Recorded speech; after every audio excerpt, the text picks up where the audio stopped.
ஒவ்வொரு தேர்தலுக்கும் கூட்டணி மாறிக்கொண்டிருக்கும் பாமக பற்றி எதுவும் சொல்வதற்கில்லை என்று அதிமுக பொதுச் செயலாளர் எடப்பாடி பழனிசாமி தெரிவித்துள்ளார். சேலம் ஓமலூர் அதிமுக புறநகர் கட்சி அலுவலகத்தில் செய்தியாளர்களுக்கு பேட்டியளித்த அவர், பாஜகவுக்கு 0 மதிப்பெண் கொடுப்பதாக கூறிய ராமதாஸ் தற்போது அதே கட்சியுடன் கூட்டணிகள் சேர்ந்துள்ளதாக விமர்சித்தார்.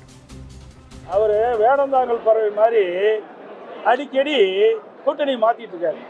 வேடந்தாங்கல் தான் பறவை அந்த ஏரியில் தண்ணி நிரம்பி இருக்கும்போது வரும், தண்ணி வத்துனா போயிடும், மறுபடியும் தண்ணி வரும்போது வரும். அப்படி ஒவ்வொரு தேர்தலையும் கூட்டணி மாறி மாறி வச்சுட்டு இருக்கிறதுக்கு பதில் சொல்ல வேண்டிய அவசியம் இல்லை. அது மட்டும் இல்லை, பெரியவர் ராமதாஸ் அவர்கள் ஒரு பேட்டியில் கொடுக்கும்போது பாரதிய ஜனதா கட்சிக்கு எவ்வளோ மார்க் கொடுக்குன்னு சொன்னார். 0 கொடுப்போம்னாரு. அந்த கட்சியில் போய் இணைஞ்சு அவருடைய வேட்பாளர் வெற்றி பெறும் சொல்கிறாரு. ஒவ்வொரு தேர்தலையும் ஒவ்வொரு கட்சி ஆதரிக்கிற கட்சி தான் பாட்டாளி மக்கள் கட்சி.